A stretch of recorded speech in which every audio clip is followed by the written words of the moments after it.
Estamos estudiando en Apocalipsis 1:4 los 7 espíritus de Dios, o sea, el espectro o el abanico de las 7 manifestaciones del Espíritu de Dios, porque encontramos en Apocalipsis 1, en Apocalipsis 4 y en Apocalipsis 5 los 7 espíritus de Dios, y no podríamos entrar a estudiar los demás capítulos sin entender claramente y sin tener bases teológicas de qué son los 7 espíritus de Dios.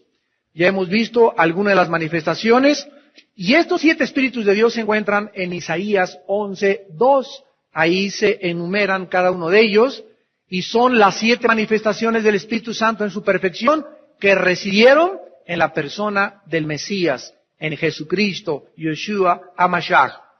En esta noche vamos a estudiar el espíritu de inteligencia, de conocimiento, de consejo y de poder. Y en Daniel capítulo 1, dice la Biblia en el versículo 8, que cuando Daniel se encontró preso, cautivo, cuando el rey Nabucodonosor llegó en el año 585 aproximadamente antes de Cristo de Israel, y apresó a todos los jóvenes y se los llevó cautivos a Babilonia, y de ahí comienza en la teología lo que se llama el tiempo de los gentiles. Desde ese tiempo, Daniel, al llegar a Babilonia, era un muchacho que no solo creía en el Mesías, como muchos actualmente les preguntas, oye, ¿crees en Cristo? Sí, sí creo en Cristo. ¿Crees que la Biblia es la palabra de Dios? Claro que sí, si hasta voy a la iglesia cristiana. Muy bien, si tú dices que crees, ¿por qué no tienes convicciones? Si tú realmente dices que crees, ¿por qué sales con esa muchacha que no es cristiana? Y te haces vanas ilusiones, ¿por qué sales con ese muchacho que no es cristiano? Si realmente dices que crees. Entonces nos damos cuenta que nunca somos probados hasta que viene la oportunidad de demostrar con nuestras convicciones, y donde le digo, no hago eso, reprendo eso, rechazo eso, no tomo esa tentación, no veo esta película, no comprometo mi fe, no es hasta que demostramos con hechos lo que creemos, cuando verdaderamente podemos llamarnos personas con convicciones. Y lo que más falta dentro de la iglesia cristiana en el mundo son convicciones. El cristiano, las iglesias se están comprometiendo demasiado con el mundo, comprometiéndonos demasiado en el ecumenismo con otras religiones, comprometiéndonos con la famosa frase, por el amor, pero nunca por el amor se sacrifica la verdad. Entonces, cuando la verdad es sacrificada, en aras de que tenemos que amar y tenemos que perdonar, y no podemos juzgar esto porque es falta de amor, en ese momento estamos retrocediendo en nuestra teología. En otros lados se está manejando de que no hablemos de doctrina para que estemos todos juntos. El día que dejemos hablar de doctrina, dejamos de poder predicar el Evangelio. Porque la doctrina es lo más importante del Evangelio de Jesucristo. Entonces tenemos que entender que en el mundo que nos rodea vamos a tener que demostrar nuestras convicciones. Cuando venga Jesucristo, muchos le van a decir, Señor, Señor, ¿a mí me estás hablando? ¿Te va a contestar Cristo? Sí, yo dije que creía en ti, que creía en la cruz, y Jesucristo les dirá, apártense de mí, ni siquiera te conozco quién eres. ¿Por qué? Porque nunca hiciste.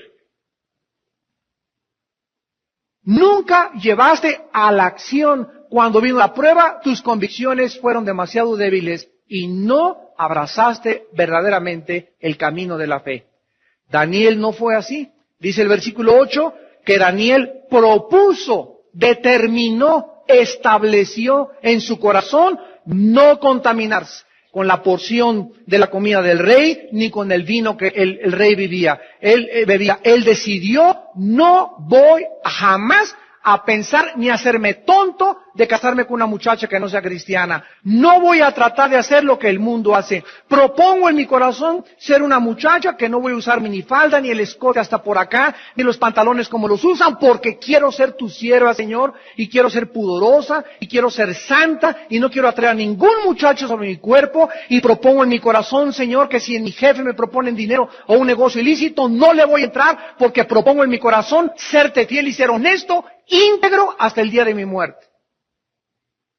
Y este es el momento que el apóstol Pedro en el Nuevo Testamento le llama, hagan firme vuestra vocación y elección.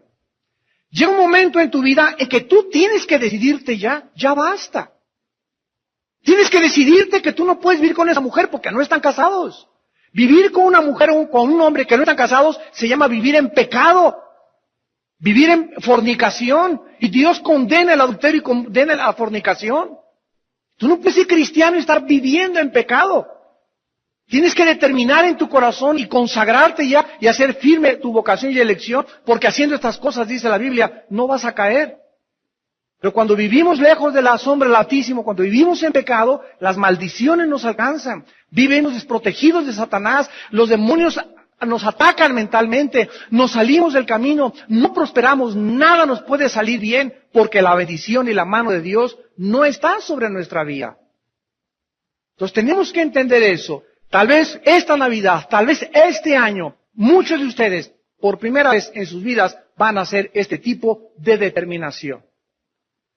Yo el año que entra me propongo y así voy a hacer, me voy a levantar temprano, y voy a buscar a Dios, y voy a hacer ejercicio, y voy a cambiar mis hábitos alimenticios, y voy a determinar no ver a ninguna mujer que no sea mi esposa, a ningún muchacho que no sea cristiano, no me voy a hacer ilusiones, voy a entregarme al Señor. ¿Por qué? Porque determino, establezco, me propongo en mi corazón serte fiel, Señor. ¿Y sabes una cosa? Que cuando una persona hace eso, dice la Biblia, en el versículo 17 de Daniel 1, que a estos 4 muchachos, y en base a lo que acabamos de ver, por la determinación que tuvieron, por lo que establecieron, porque decidieron consagrarse, Dios les dio conocimiento, inteligencia en todas las letras y ciencias, y Daniel tuvo entendimiento en toda visión y sueños. Dice Cristo en Mateo 24 y 25 que cuando Él venga, será como en los tiempos de Noé. Fíjese lo que dice Jesús. Como en los días de Noé, no entendieron. La frase que Jesús usa es no entendieron. Esta falta de entendimiento se repetirá antes de que Él venga en la mente de la mayoría de los seres humanos. Por esta falta de entendimiento en los tiempos de Noé y por tu falta de entendimiento en la época que vives, vendrá el diluvio y te quedarás cuando venga el arrebatamiento de la iglesia. La pregunta es, ¿qué cosa no entendieron en tiempos de Noé y por qué no entendieron? 120 años, Noé predicó el arrepentimiento y confirmándolo, clavando los clavos y haciendo el arca, y la gente pasaba, y me imagino que hasta allá tenían un aparador turístico ahí donde pasaban. Vean, vamos a visitar al loco de Noé, como un atractivo turístico de ahí de la ciudad donde estaba en Israel fabricando su arca Noé. Vean a un loco construyendo un arca donde no hay mar, y no ha llovido jamás, y está a 300 kilómetros el mar más cercano. Era considerado un loco en sus tiempos. Ellos no quisieron entender. ¿Qué fue lo que no quisieron entender? De que no somos dioses. De que necesitamos someternos al Creador, al Dador, al Legislador, al Sustentador, al Salvador, al Redentor, al que dio su vida por mí en una cruz. Necesito yo someterme a Él y decirle, ¿qué quieres que haga? ¿Cuál es tu voluntad, Señor, para mi vida? Y ya no andar jugando al cristianito.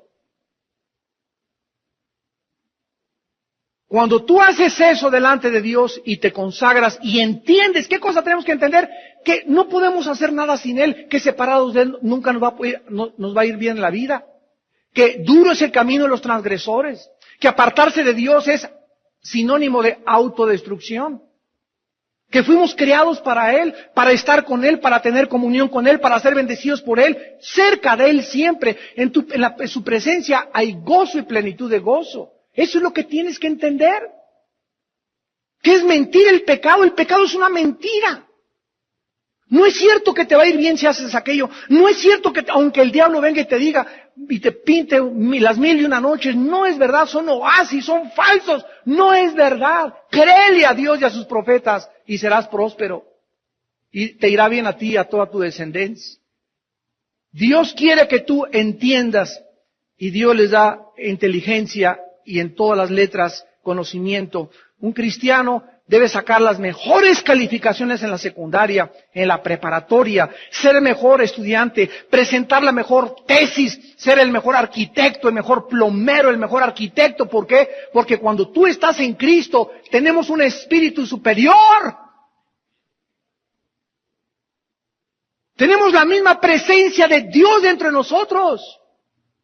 Para que tú tomes un libro de electricidad y lo entiendas así, un libro de ecuaciones y así lo entiendas, un libro de química y así lo entiendas. ¿Por qué? Porque si Dios te llamó a ese campo donde tú vas a tener autoridad en la química, Dios te va a dar autoridad en la química. No te metas a la física si tienes llamado a la química, no te metas de ingeniero si tienes llamado a la medicina, no te metas a etimólogo si tienes llamado a otro campo, porque Dios nos da autoridad en el campo donde Él nos llamó.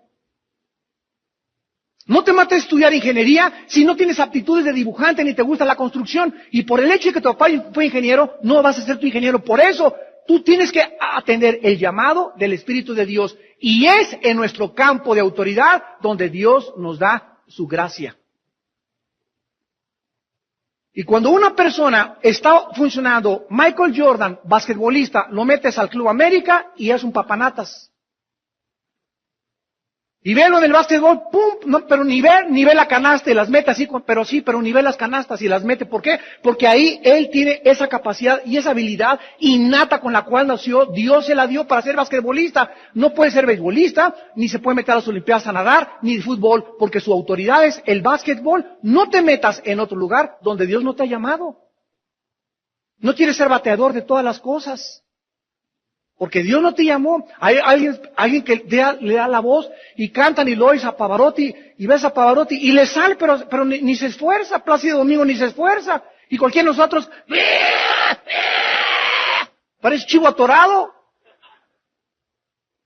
¿Por qué? Porque Dios no te dio esa voz. Y métete a estudiar canto. Y si no tienes la habilidad innata, si no es tu campo al que Dios te llamó, la vas a regar. Nos vas a enfermar a los demás. ¿Por qué? Porque no tienes ese llamado. Y cántale a Dios en el baño de tu casa, en tu tina. Pero por favor, ¿verdad? No trates de venir aquí. ¿Por qué? Porque no tienes la voz, no tienes la entonación, no tienes el llamado. Zapatero, dice el dicho mexicano, a tus zapatos. Ahora ven ustedes que dice el versículo 20, que en todo asunto de Shokma, ya lo estudiamos, en todo asunto de sabiduría e inteligencia, que es el espíritu que vamos a estudiar a continuación, que el rey los consultó, los halló 10 veces mejores que todos los magos y que Walter Mercado. Y que los astrólogos que había en todo su reino. Muy bien. La palabra inteligencia en el hebreo es la palabra bina. B grande, Y, N, A, H. Bina.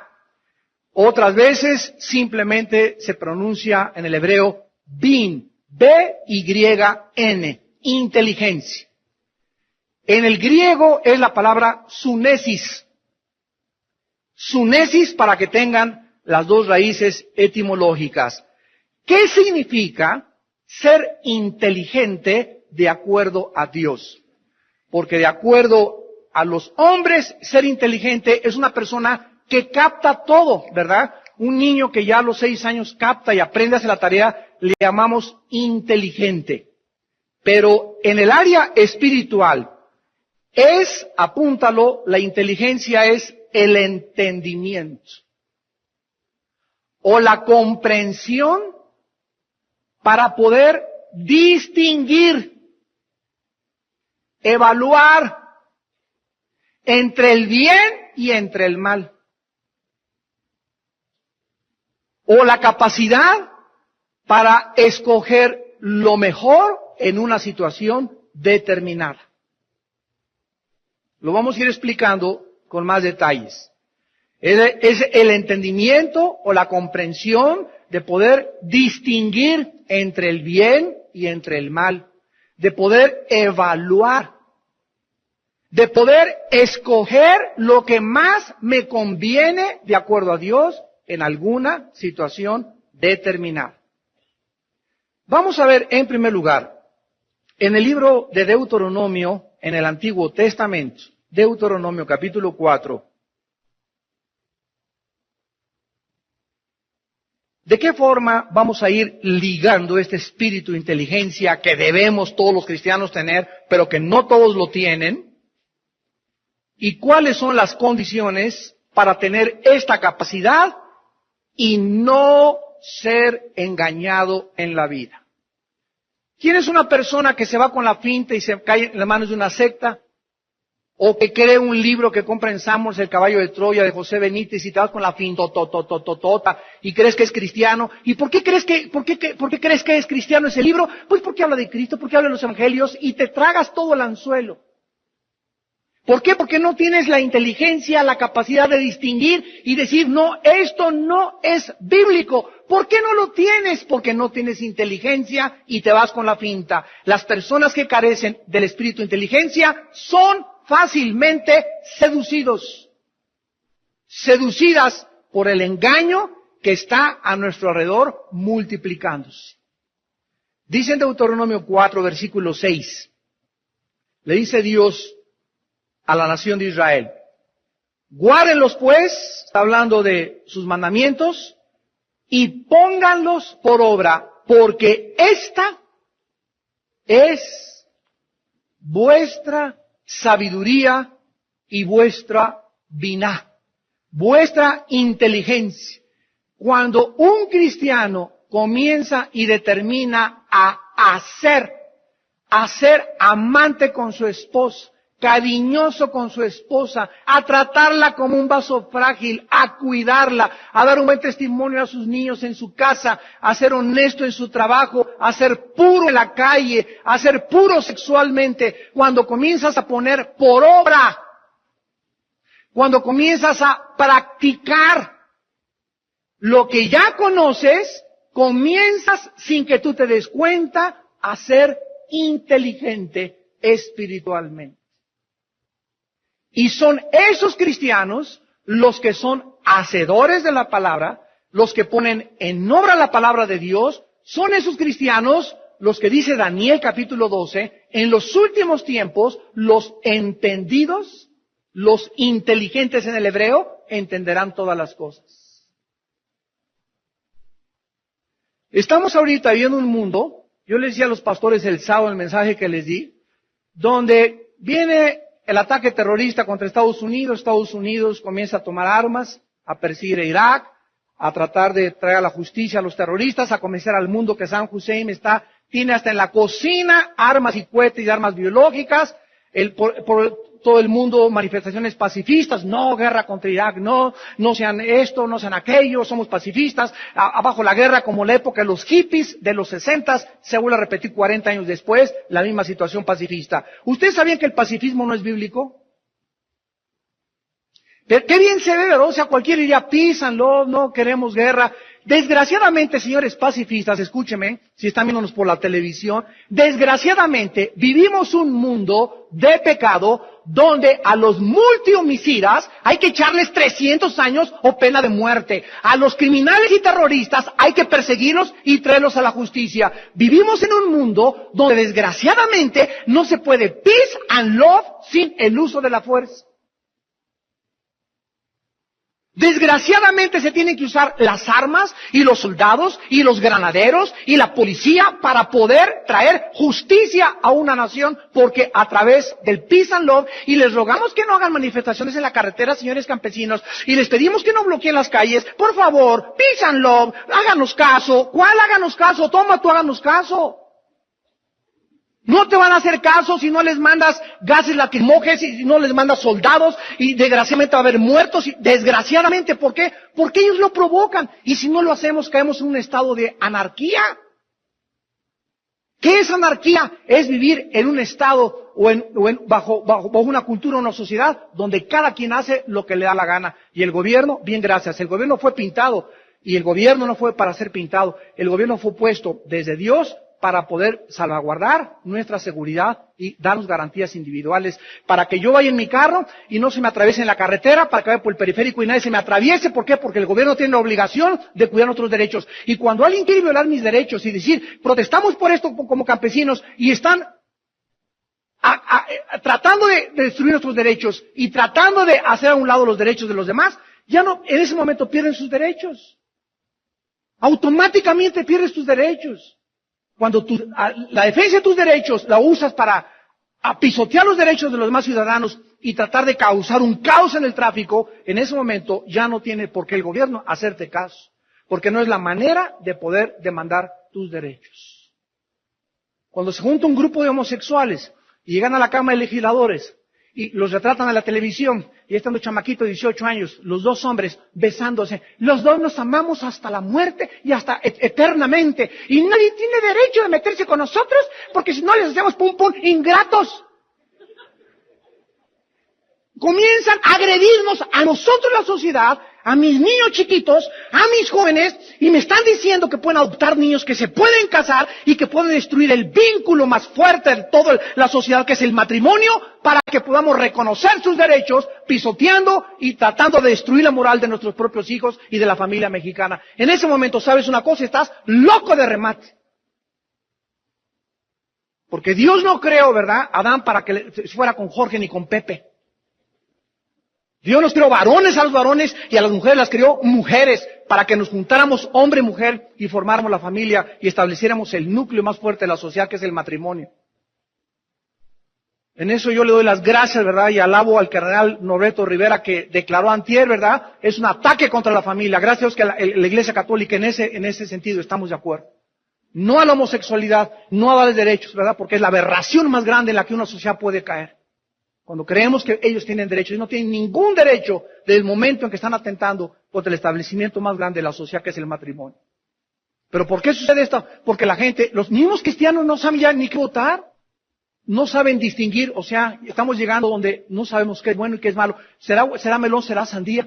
¿O se podrán las dos cosas? ¿Bush estará haciendo bien o estará haciendo mal? A lo mejor Bin Laden es el héroe y ahora ya los terroristas son héroes y son aplaudidos. Y arriba Irak, y arriba Hussein, protejan a los criminales, muerte a los imperialistas yanquis.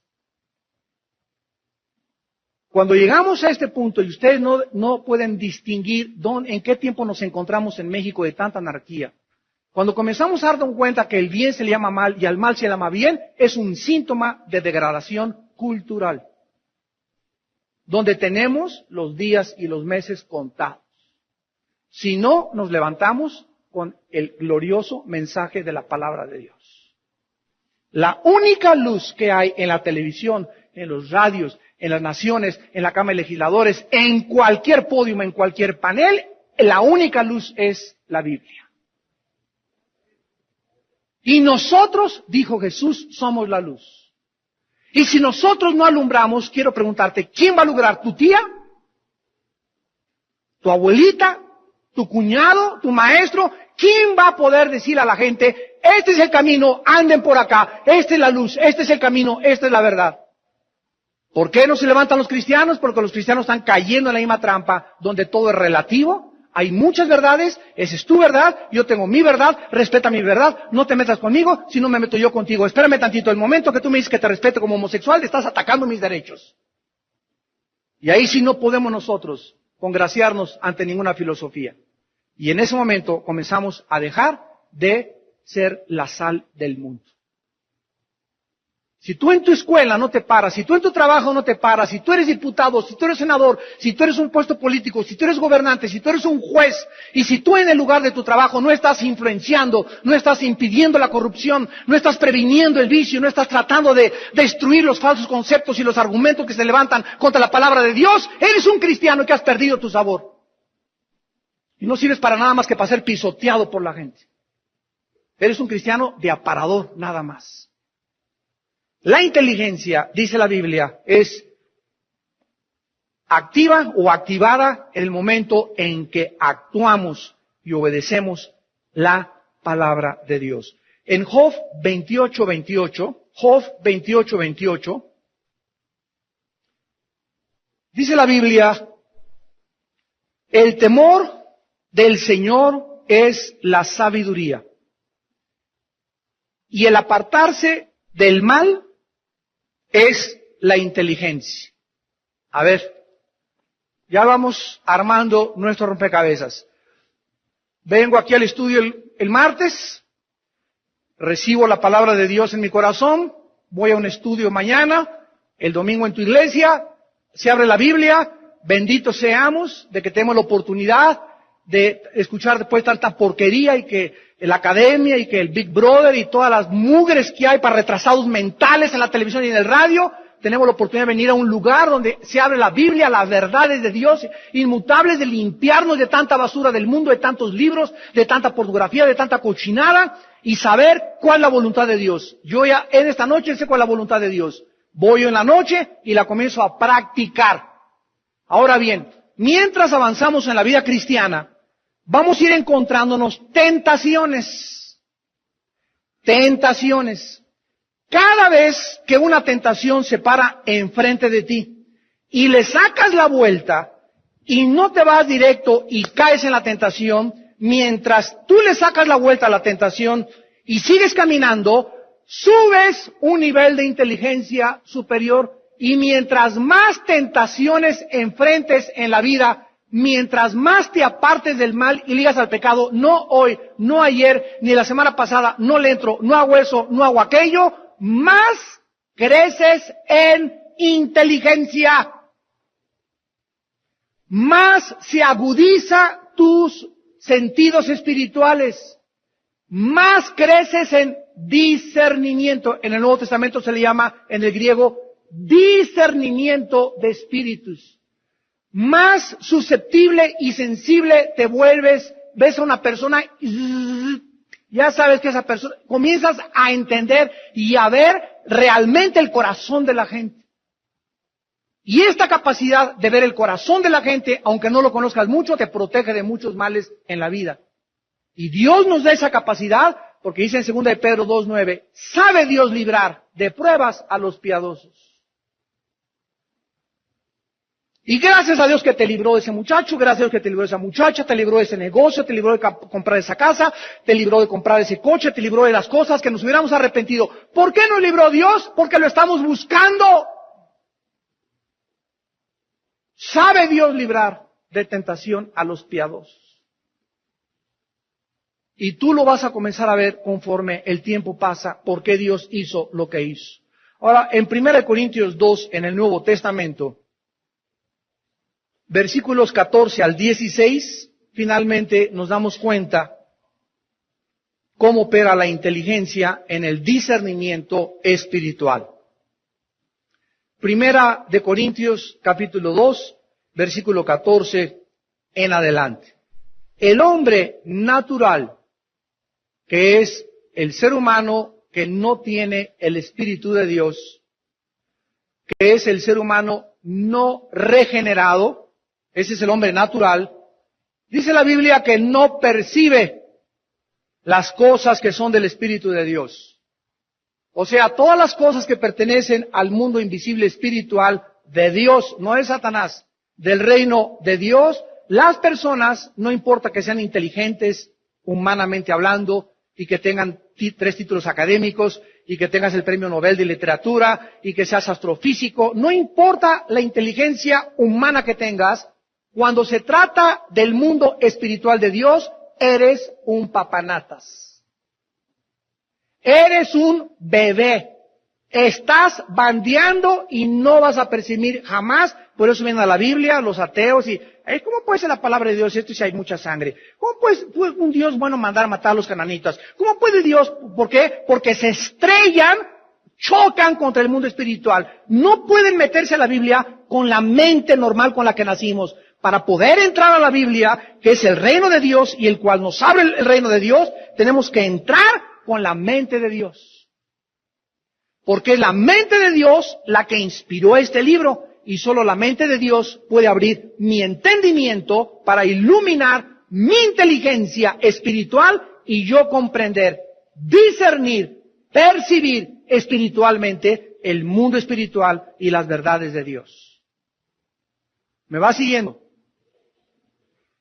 Jesús lo dijo en Mateo 11, 25 al 28. Te alabo, Padre, porque estas cosas, o sea, las cosas del Espíritu, las cosas de tu reino, las escondiste de los sabios y de los entendidos, según el mundo, y se las revelaste a los niños. Dice en 1 Corintios 2, el hombre natural no percibe las cosas de Dios, porque para él, ¿qué cosa? ¿Sabían ustedes que los ateos, el 90% de los ateos son personas amargadas con Dios? Porque atravesaron alguna vez en su vida. Hay 5 tipos de ateos, ¿no? Hay los ateos deshonestos, que ¿por qué eres ateo, verdad? Porque mi maestro es ateo y porque es la moda ser ateo y ser ateo y no creer en Dios. Eso es signo de estupidez. ¿Qué otra cosa? Es la peor estupidez que puede existir intelectualmente, el ateísmo. Y lo más fácil de debatir filosóficamente también.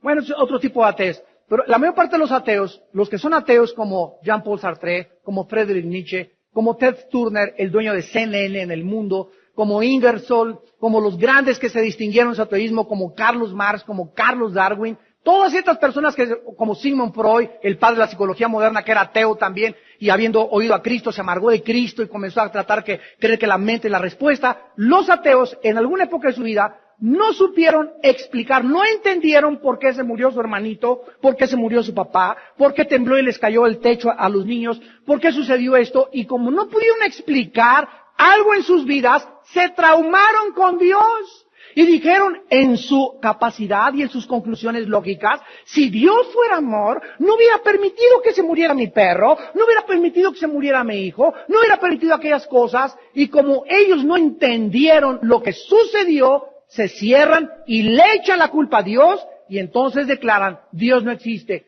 No niegan que Dios exista por falta de evidencias, sino por problemas emocionales.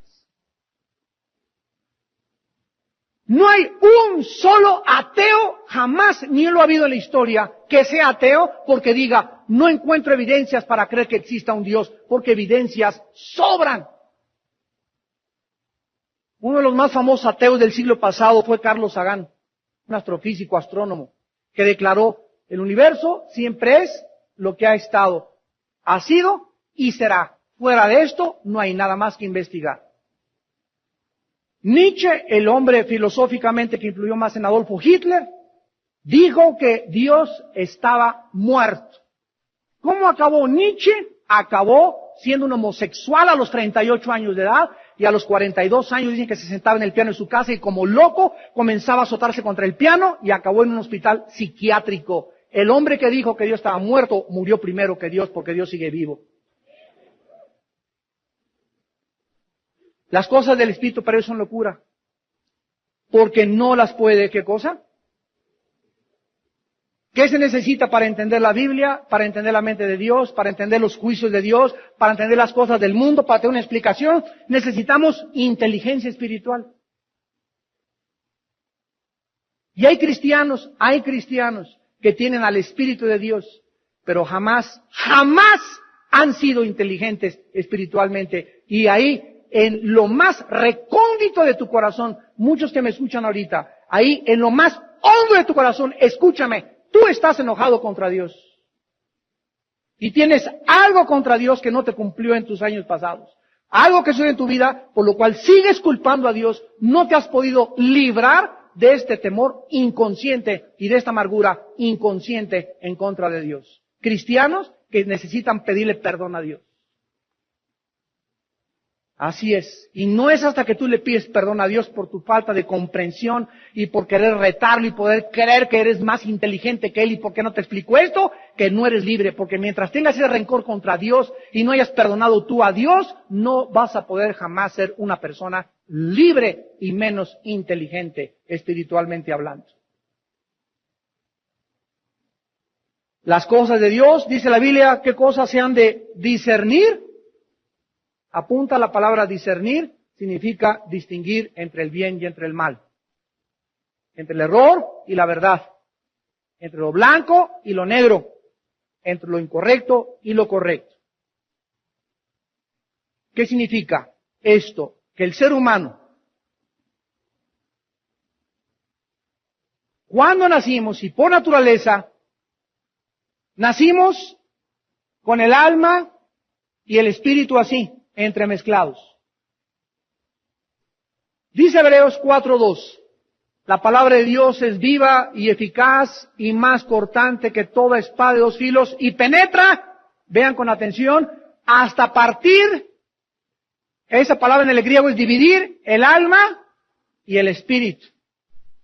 ¿Qué es lo que dentro de mí separa mi alma de mi espíritu? La palabra de Dios. Antes de que yo me enfrentara a la palabra de Dios, mi alma y mi espíritu estaban entremezclados. Como mi alma y mi espíritu estaban entremezclados antes de que fuésemos cristianos, teníamos zonas grises. Y por eso no sabíamos realmente si vivir en amaciato es pecado, o de vez en cuando una canita al aire es pecado, o como muchos narcotraficantes que matan, pero eso sí, comulgan el domingo y mandan dinero al Vaticano, o como políticos, ¿verdad?, que creen que porque tienen una religión, cumplen el domingo, pero roban durante la semana. O sea, no hay una capacidad, bíblicamente hablando, humana, para poder decir, esto está bien y esto está mal. Entonces la Biblia nos separa el espíritu del alma. Fíjense en esto. Ahora, una vez que el cristiano nace del espíritu, se desliga de su alma, Dios comienza a mandar la información a mi espíritu, no a mi alma. Mi alma es la mente. Y Dios es espíritu. Dios no se comunica a mi mente, Dios se comunica a mi espíritu, y mi espíritu le pasa la información a mi mente. Mientras más información reciba mi mente, no de Freud, no de Demóstenes, no de Carlos Marx, no de los gurús, sino del espíritu mío que está conectado con Dios, mi mente se va renovando. Romanos 12:2, nos vamos transformando. Hay una metamorfosis mental en la que cada día entiendo. Y mientras mi mente recibe más información de mi espíritu, que está conectado con el espíritu de Dios, porque el espíritu de Dios está en mi espíritu, mi mente le manda órdenes a mi cuerpo. Y mi cuerpo se comienza a convertir en esclavo de mis pensamientos. Ahora, a mi cuerpo no le voy a dar, mi cuerpo me dice que atole en la noche, pues no te doy. Esa muchacha, pues no la veo. Y comienza mi cuerpo a tratar, donde está la carne, a rebelarse, y comienzo a sufrir yo. Y el cigarro, pues no fumo, pues no tomo eso, pues no veo esa película, pues no hago ese negocio. Y mientras mi cuerpo reciba más órdenes y más sometido está mi cuerpo a mi mente, más dueño de mí mismo me vuelvo. Más fuerte espiritualmente soy, más fortalezas mentales levanto, más estoy preparado para enfrentarme a las guerras que vienen en el futuro, en los próximos meses, en los próximos años o en el futuro de tu vida y de mi vida. Pero cuando un cristiano se enfrenta a una crisis en la vida y no está transformado en su mente y su cuerpo no está sometido a su mente ni su mente a su espíritu, el cristiano al enfrentar esa crisis al suelo. Y te noquean por nocaut técnico, Satanás. Y la tragedia más grande es que tú enfrentes una crisis mañana o la semana que entra en tu vida. No sé, ¿verdad? Puede ser la muerte de un ser querido, puede ser un problema, puede ser quién sabe, tantos problemas que tenemos en la vida. Pero si tú los problemas que enfrentas no estás listo y capacitado ni fortalecido porque nunca decidiste y no tienes la inteligencia ni para resolver lo que está pasando, ni la sabiduría para resolverlo, te hundes. Y comienzas a gritar y a pedir auxilio. Porque en ese momento necesitabas, ¿qué cosa? Sabiduría e inteligencia para poder saber cómo está la escapatoria y la puerta de salida. Dice en 1 Corintios 10:13, ninguna prueba nos ha sobrevenido que no sea humana. Pero fiel es Dios, que cuando venga a mi vida la prueba, cuando venga la tentación a tu vida, la tentación a mi vida, las circunstancias adversas y cuando nos vengan las lluvias y los vientos y los ríos, Dios nos dará la puerta para poder escapar. ¿Cuál es lo contrario? Quedarnos atrapados. Hay cristianos que en este momento me están escuchando y están viviendo en cárceles en su vida. Aunque Cristo murió por ellos, están en unas cárceles mentales y creen que no van a salir de ese problema y están prisioneros y tienen temores y tienen angustias y no tienen confianza en el futuro y no tienen seguridad y no tienen paz y no tienen alegría y no tienen esperanza. ¿Por qué? Porque ellos cayeron en esa prisión mental. ¿Por qué cayeron? Porque nunca se consagraron. Nunca hicieron firme su vocación y elección. Nunca determinaron en su vida: Señor, quiero servirte con todo mi corazón y quiero decirle no al pecado. Ya basta. Quiero ser verdaderamente lo que tú me has llamado a ser, digno de la vocación con la que me has llamado. Mientras tú no hagas eso, siempre bandearás. Y estarás como los judíos en el desierto, vuelta y vuelta y vuelta, y ahí te vas a quedar 40 años y sus cuerpos quedaron postrados y jamás entraron a la tierra donde fluye leche y miel. Jamás entraron a la bendición, jamás entraron al descanso de Dios. Vas a pasar a la otra muerte y en tu vida jamás tuviste un día de paz siquiera. ¿Por qué? Por tu desobediencia. Porque nunca quisiste tomar en serio a Dios. Tenemos también el espíritu de consejo. En Isaías 11:2, que es la cuarta manifestación del Espíritu Santo, y aquí se usó la palabra etzá. E de Enrique, T de Tato, S de Samuel, A de Armando, H. Etzá. Y la palabra griega para consejo es boule, con B grande de burro. B-O-U-L-E, boule. Cuando nos convertimos a Cristo, amados santos, desde ese momento, Dios anhela darnos shokmah, sabiduría, binah, inteligencia, y Dios anhela con todo su corazón, Dios anhela, como dice en Deuteronomio 4, o si supieran cuánto anhelo bendecirlos y que temieran mi nombre para que les fuera bien en la vida a ellos y a sus hijos. Si supiéramos cuánto ahorita el Espíritu Santo nos está diciendo, o si tú supieras cuánto anhelo aconsejarte yo qué debes hacer en esa situación. Cuando venimos a Cristo, comenzamos a buscar a Dios para que de Él venga su consejo.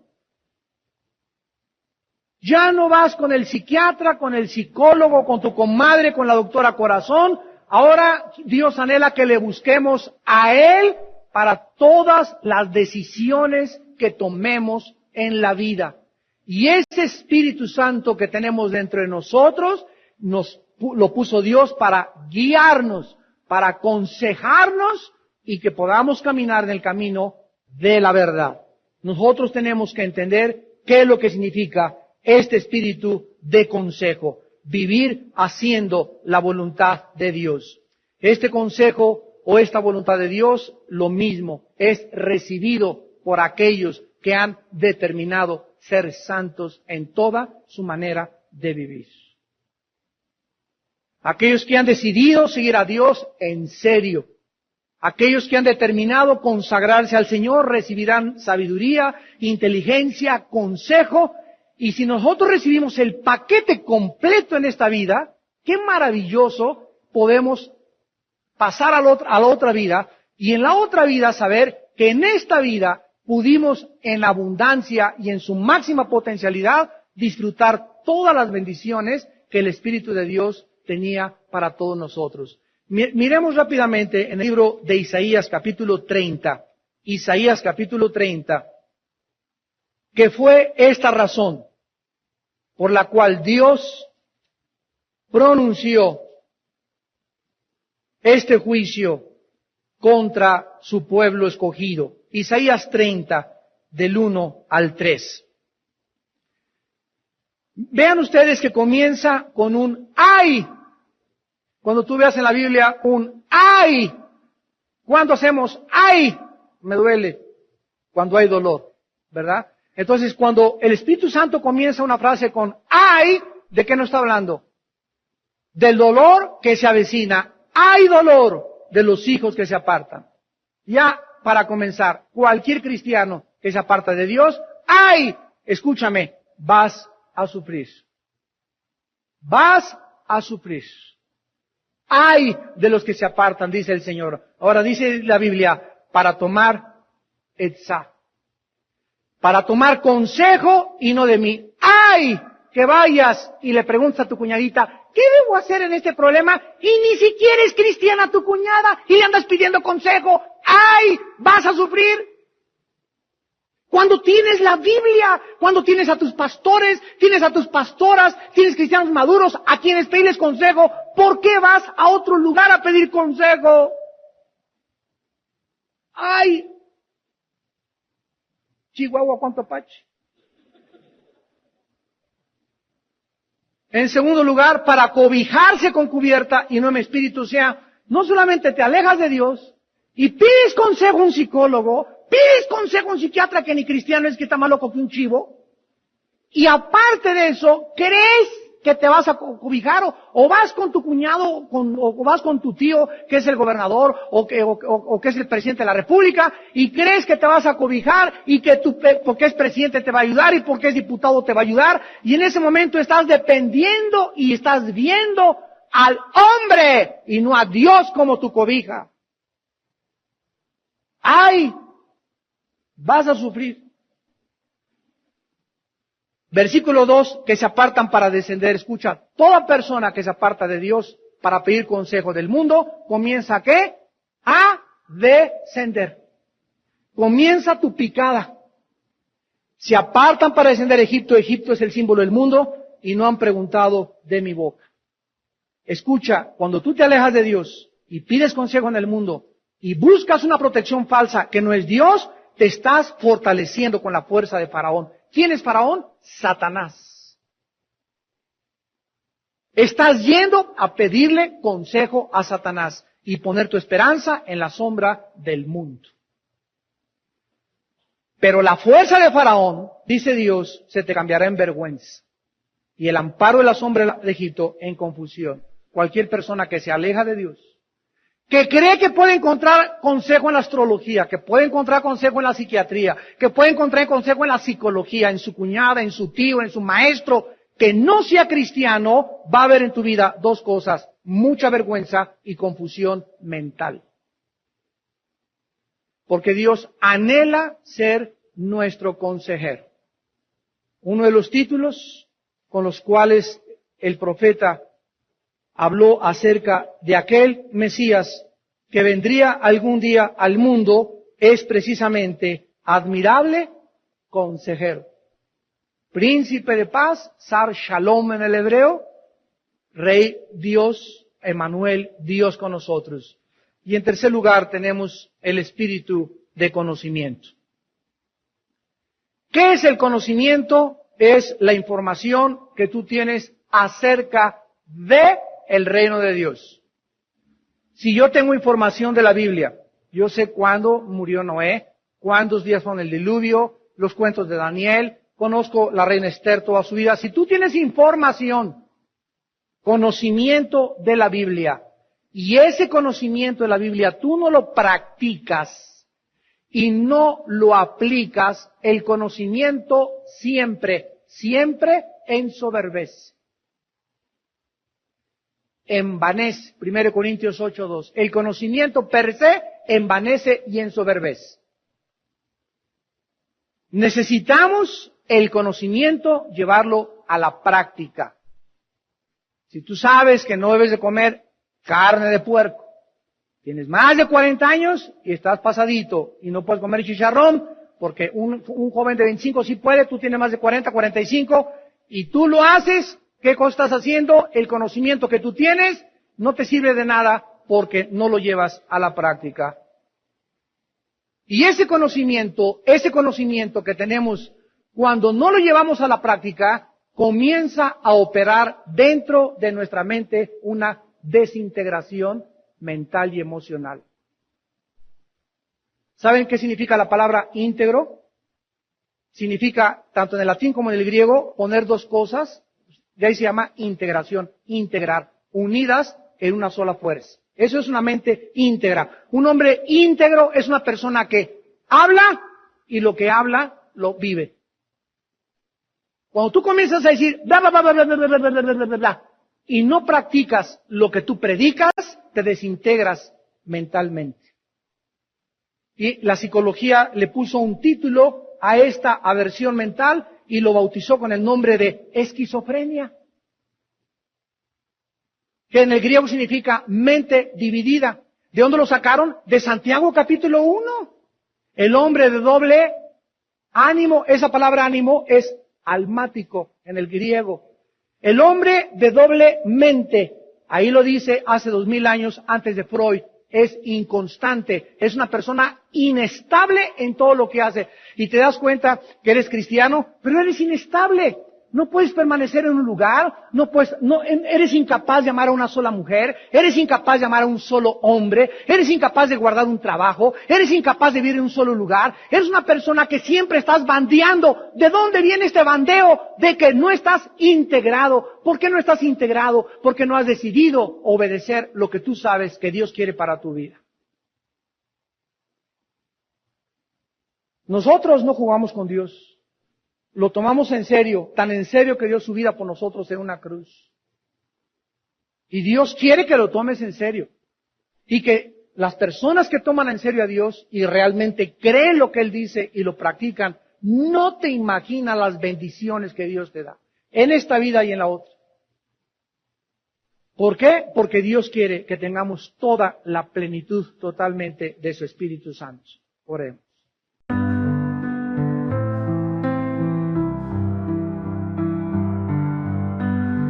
The city lights glow. A doctor moves so slow, healing hearts and minds. Through the dark he will go.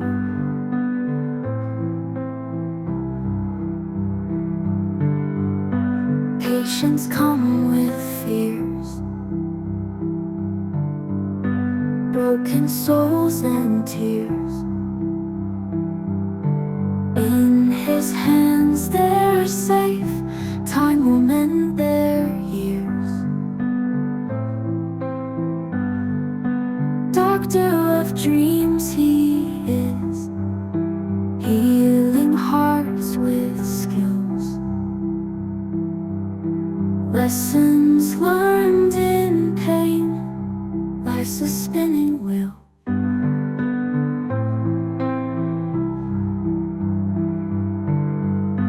Every face a story,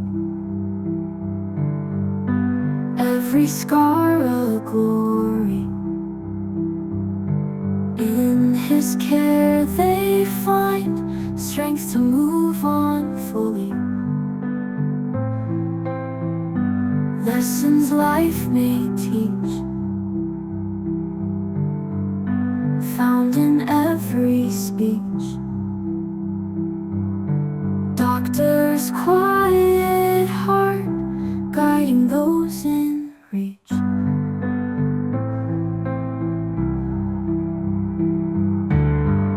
Sleepless nights he fights, under moon's soft lights. A hero in the dark, mending broken lives.